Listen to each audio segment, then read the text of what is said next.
This week on Coffin Fodder, it's time to figure out who the hell is going to do those dishes, because we are talking about what we do in the shadows. I am the devil, and I am here to do the devil's work. I like to dissect girls.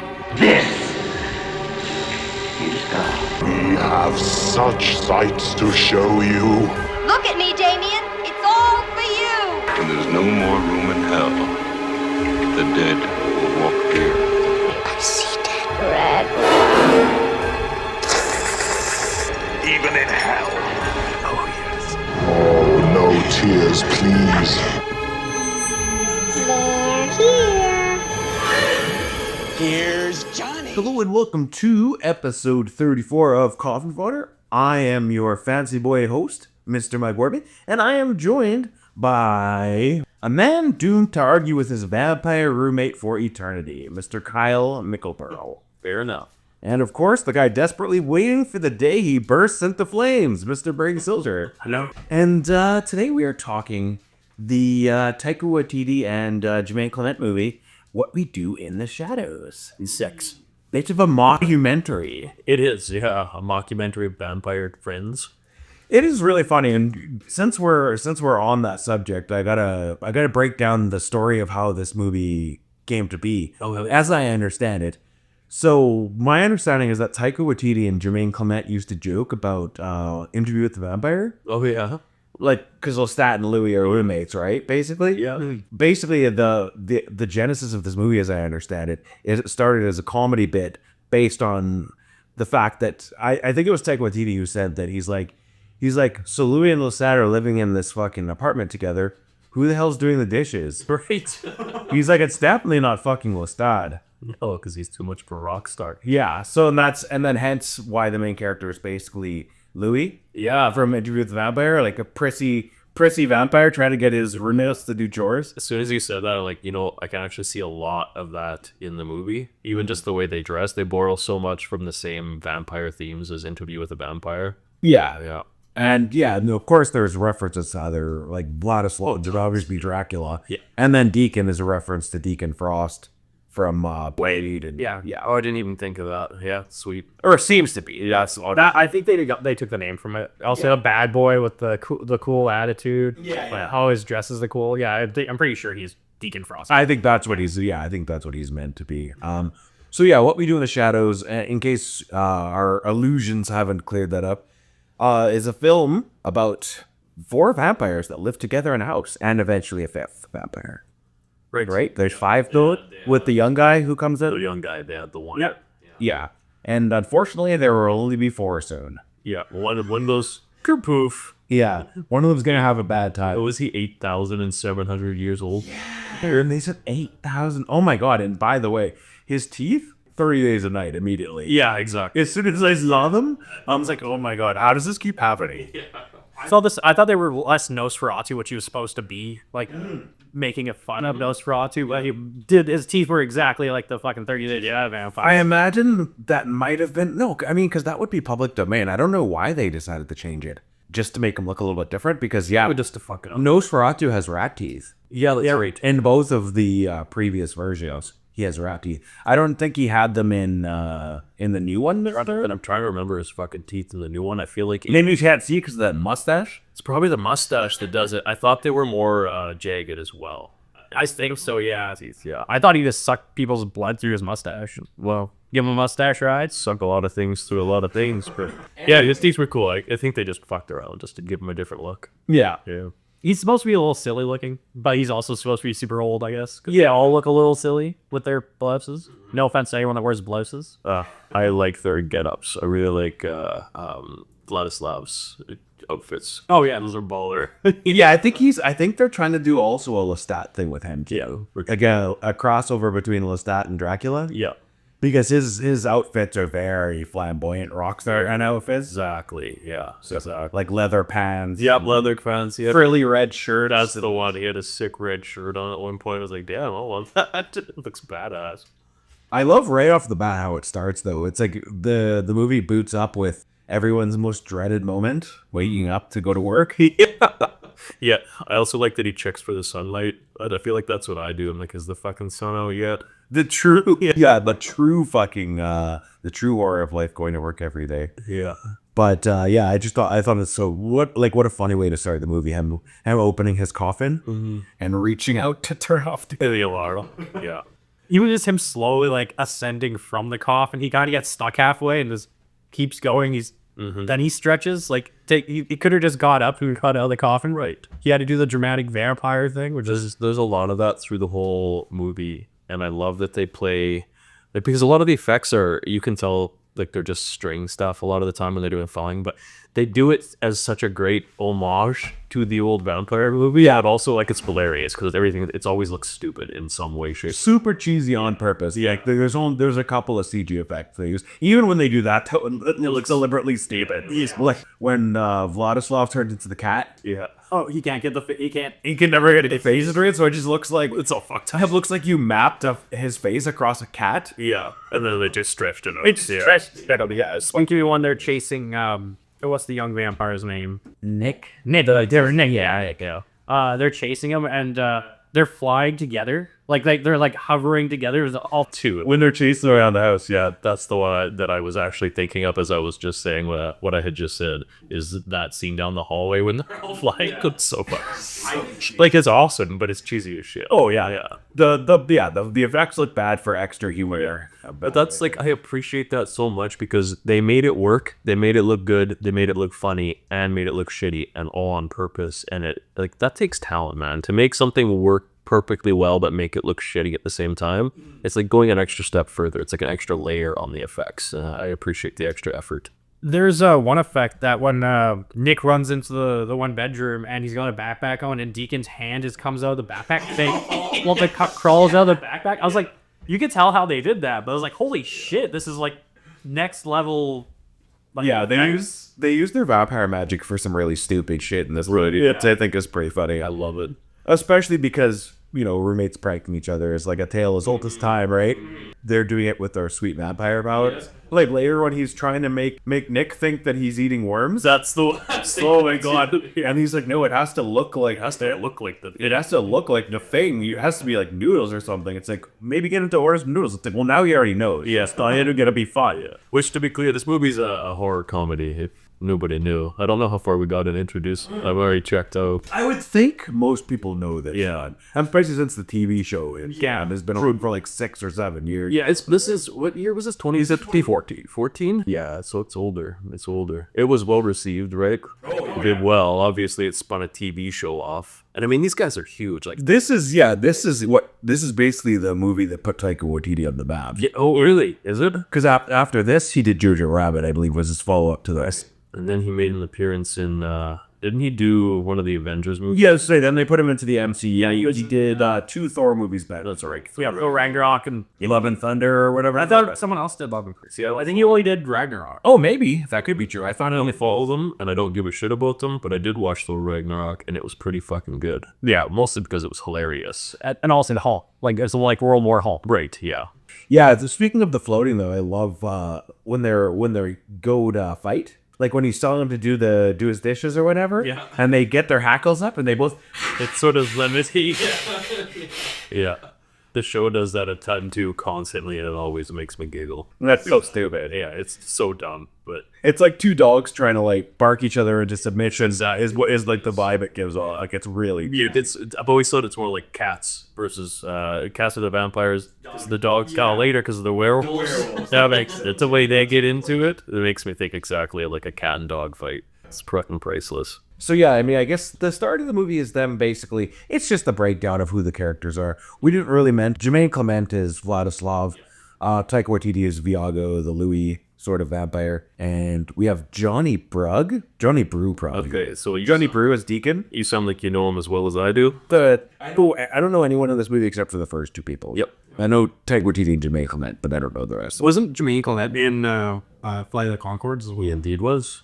He was also in Moana Yes, he was. as a giant crab monster. He was very shiny. I can tell you guys definitely had kids Yeah. Yes. because I wouldn't have seen that or no. It's good though. Good movie, yeah, it is. Yeah, and then they're going out for a night on the town is what the setup at the beginning is basically.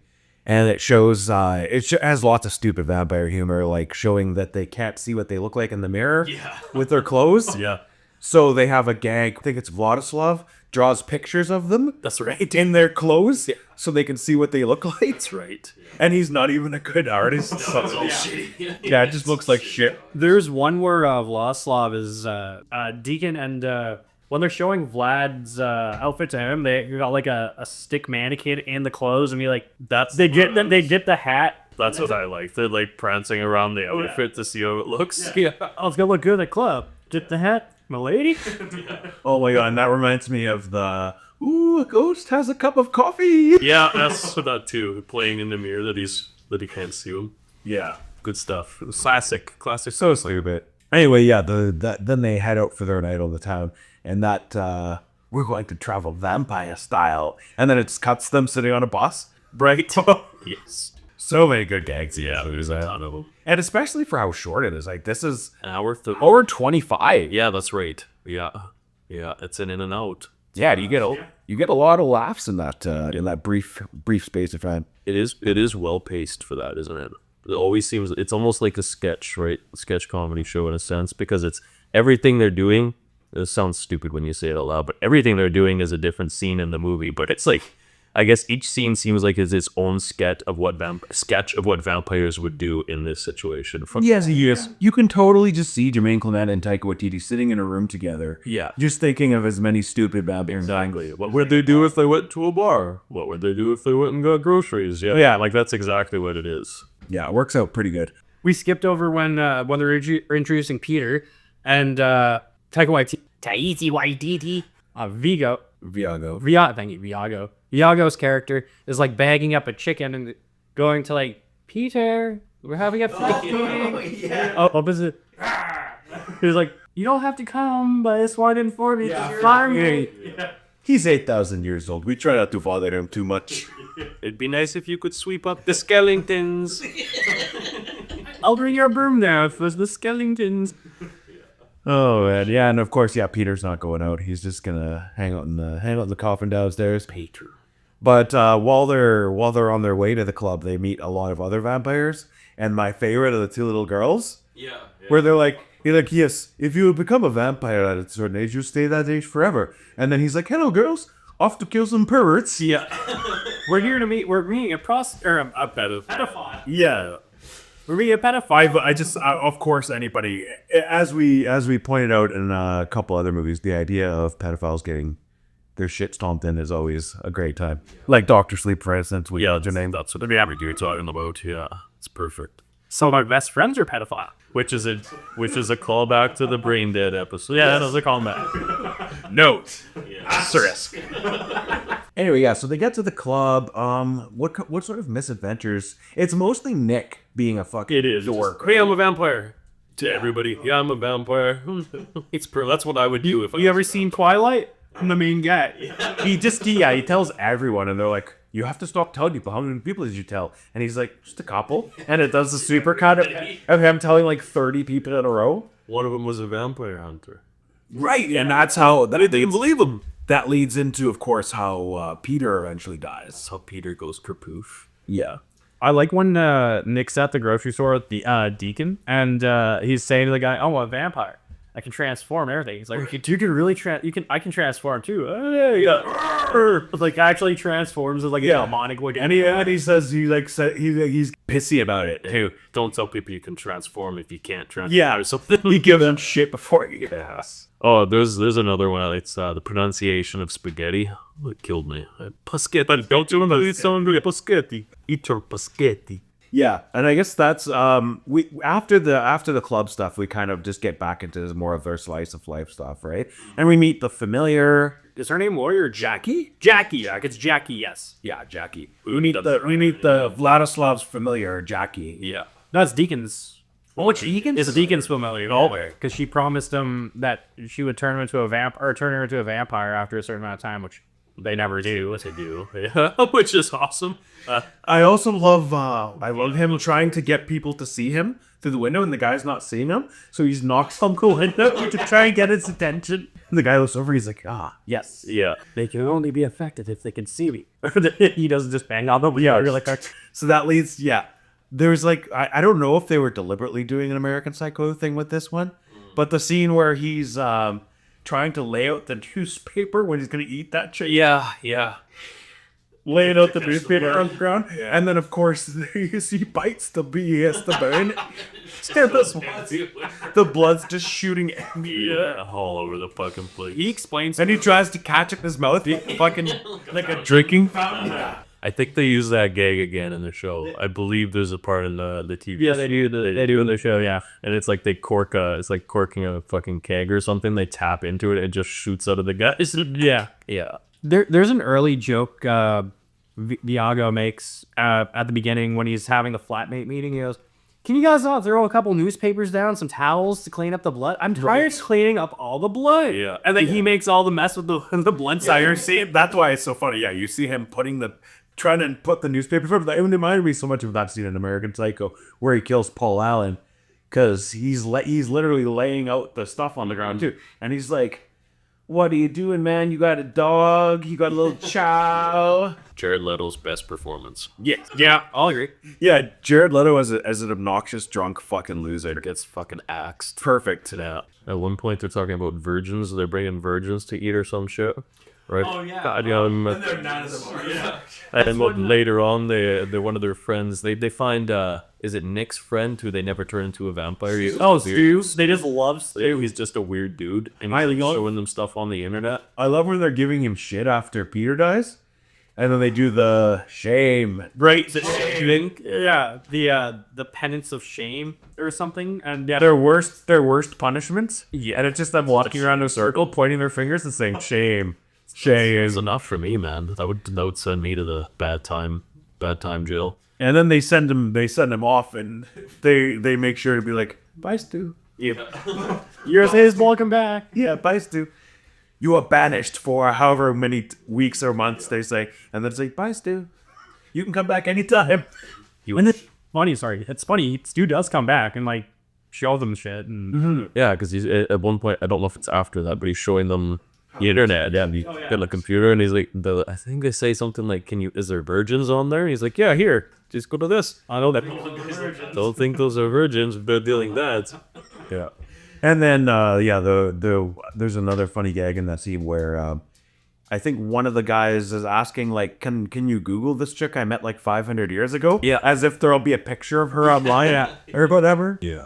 Oh, yeah, there we go. The virgin thing. Speaking of, since we're talking about the virgins, there's like, when he's trying to do the analogy for why virgin blood tastes best. I love you bringing this up too. One of the best lines. Yeah, he's like, I think if you were going to eat a sandwich, you would like it better if no one had fucked it. Yeah. I would like it if it was a virgin sandwich. Kyle made that on the car right here. Yeah, because that one stuck out. I like that. I also like my sandwiches unfucked. Yes. Oh, unless sometimes you gotta get there however you're gonna get it, right? It was just Chucking art. yeah. Skeet, baby. Nice. Shout out to Skeeter from Doug. Oh, and I think the scene where they're like fighting on the walls and the roof and stuff. Do you guys think that was an Inception riff? 100%. Yes, that's what I thought. So did Inception come out first? Inception came out in 2010. Yeah. Okay, yeah. So I think they were doing a riff. Yeah, I think that was meant. I was watching that one laughing. This was what, 2014? Yeah. Oh. I was laughing. Yeah, okay, yeah, that would be an Inception. Yeah, so that's definitely an Inception riff. It is. Yeah, I was surprised they did I assume a rotating set for this movie. Was it really? They went that far? They really took it all the way and did a rotating set for their vampire horror movie? Yeah, a horror comedy movie, sorry. Yeah, and I guess speaking of horror comedy, we should talk about probably the only, as we were talking when we were sort of debating what's horror, usually one of the key points of a horror movie over something that you wouldn't consider horror is it needs to usually have at least one kind of frightening scene. Or a scene that could be construed as frightening at the very least. Yeah. And for me, that's when Peter dies in this film. Oh yeah, that's probably, I guess, the biggest one. Hey, I think to me it's about the amount of gore that's in it. That's just wow. I mean, like that's where they would have got horror from. they're already vampire, and they definitely use a lot of gore for it. That's a good point. Yeah, so there's blood, like buckets of blood. Yeah, tons of blood. A good fucking guy eats a French fry, and as a vampire, you can't eat human food, so he's just vomiting just gallons and gallons of blood. What Nick says after he's on PE, he's like, I'm over being a vampire. Yeah. Chips are my favorite thing, and I can't eat them. I can only drink liquids. I can't eat solids. I love chips. I can't eat my favorite foods. I can't watch daytime television. I forget what else he says. Yeah, can't sunbathe. That's what else he Yeah, and he's the one who's only been a vampire for like a few months or a year. It's like 2 months. Yeah, it hasn't been long for him, so that's why he's such a fucking turret. Anyway, yeah, Vampire Hunter manages to get into the house because of Nick being such a fucking heat scorer. Yeah. And he opens the window and kills Peter. So when Peter comes out of the casket, he bursts into flames and dies. Yeah. Yeah. And that leads to why they what's it called? Exile Nick for a short time and do the shame thing. That's right. Yeah. And then that basically cuts to the second half of the movie where we get our werewolves and whatnot. Yeah. The werewolves trying not to get angry is so funny. We're werewolves, not swearwolves. That's like a legendary line from this movie. But then like when they get worked up and they start acting, as you said, like Dogs, they basically acting like fucking dogs, like barking and and their eyes start to change. Yeah. You're lucky it's not a full moon. That's right. Also, the actor who plays Antoine, the main werewolf, he's a real funny guy. We know a lot of really funny things. Yes, he is hilarious. I don't know where he came from or where he got to start. I've only seen him in a handful of things, but he's fucking priceless in all of them. Yeah. I think he's in Play the Concourse. That would make sense. Is he their manager in Flight to the Concourse? Oh yeah, I think that's where he got his start. He was right. I watched. He did like a show or something that was a spoof of Lost. It was a comedy version of Lost. I can't remember what it was called, but fucking priceless. Good show. So then, there's the feuding. So yeah, it's kind of a hard movie to talk about because it's so episodic. Yeah, it's just gay. Yeah, it's very much like play sexy. I was gonna say it's very much. It would be basically like trying to do an episode about I Think You Should Leave. Exactly. It's just here's the part that was funny, and then they go to the next event. Here's the part that was funny, and the rest thing. Yeah, optimistic. Still a great movie, but kind of hard, a little difficult to discuss, to dig in. Yeah. Much funner to watch, which I would recommend. Yeah. Oh, I will too. One of my favorite horror comedy movies. Actually, I class it more as a comedy horror movie. It doesn't really. It doesn't. It is. Also of note in the TV show is also a very funny man, Matthew Berry. If you're not familiar with this guy, you should be. He talks funny and he's hilarious. And that's all there is to say. No, but that is very much on. Yes, the cast of the TV show is pretty fucking good, and so Matt Berry's character is sort of out of there, but there's the guy that plays. Basically, he's the takeoff of Vladislav, of Jermaine Clement's character. Yeah. So he's sort of that guy in this. But he's fucking hilarious, and he's just a nobody from nowhere as far as I'm concerned. But I don't believe anyone from the TV show really had, other than... I don't think anybody was involved, really. No, I mean, it just had notoriety. Like, no one was really famous until they hit the show, just like they were in the movie. Yeah, maybe except for Matthew Berry was well-known. I was going to bring up, basically, they talk about the Beast all the time, and they show a bunch of drawings of the Beast, and Vlad's really like, this is my mortal enemy. That was his weakness. We fought all the time, and it turns out it's his ex-girl. Yeah, it's funny because the Beast is teased throughout the entire movie. They show all these old mythological drawings, the Beast and everything. And then, it's just a regular looking chick. Yeah. Yeah, it's just his... Which is even funnier because the one drawing is just like a monster and it has a giant penis. That's what it's like it just did monster with a penis in the belly button region, which I thought was funny. It's a weird spot to put a penis, but hey, good for you. Sometimes you miss the hole. That's right. As long as it goes in somewhere. Yeah, the Beast. Anyway, I guess we might as well jump to that. There's the scene at the end, sort of the finale of the movie, I would say, is the vampire party, right? The masquerade. Which is what the documentary crew is supposed to be, like the reason why they're making the movie, essentially, really. Right. Is to whatever it's called, the undead. The Undead Nightmare or whatever that was called, or the Blood Ceremony, or It's the Blood Masquerade or something like that. yeah, that's great for sure. Yeah, Undead Masquerade. Something like that. Anyway, a bunch of vampires hang on the party. Yeah. They when they get the invitation to it, and Vlad's so excited to be, I'm gonna be the guest of honor, and it turns out it's the Beast, and he's just, I'm not going. And then it's like, oh, it's at the Dungeon of Blood or something, the Cauldron of Doom. That sounds right. And they like, when they get there, it's the bowling alley. It's just a bowling alley. Completely. Their meat place. Yeah, yeah. Yeah, there's lots of silly, like her new boyfriend, who's also a very prissy vampire. They also refer to him as like the ugliest vampire they've ever seen. His teeth are way too big. Like, he looks really goofy. Like, his teeth show even when his mouth is closed, That's awesome. Yeah. which makes him look very stupid, yeah. And then, yeah, there's a thread throughout the movie with Jackie, and Jackie eventually finds another vampire to bring her into the dark blood. Yes. So, she gets what she wants, but, no, she's no more being the thrall because she got her fancy vampire star. She got her way. When Jackie and Deacon are at the masquerade, and she's like trying to get Deacon's attention, it's me. I'm a vampire, but this is vampires. I'm a vampire. Who turned you? Nick. That asshole. That was my friend Booker.